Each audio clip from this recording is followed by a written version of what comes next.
सोनाली आंदेकर यांना अजित पवारांच्या पक्षाकडनं AB form देण्यात आलेला आहे। आंदेकरांच्या वकिलांमार्फत हे एबी फॉर्म भरले गेलेत।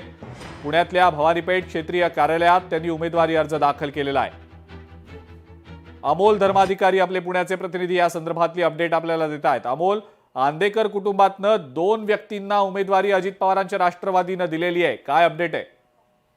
खरं तर सुरुवातीपासूनच हे आंदेकर कुटुंब राष्ट्रवादी काँग्रेस पक्षाशी संबंधित राहिलेलं आहे। पण गेल्या काही दिवसांपासून पुण्यामध्ये जे गँगवॉर आपल्याला पाहायला मिळालेलं होतं, ज्याच्यामध्ये आंदेकर कुटुंबाने त्यांच्याच कुटुंबातील एकाला त्याची हत्या केलेली होती आणि त्यानंतर आता संपूर्ण आंदेकर कुटुंब हे कारागृहामध्ये आहे। असं असताना सुद्धा पुणे महानगरपालिकेची निवडणूक कारागृहातून आता हे आंदेकर कुटुंब लढवणार आहे।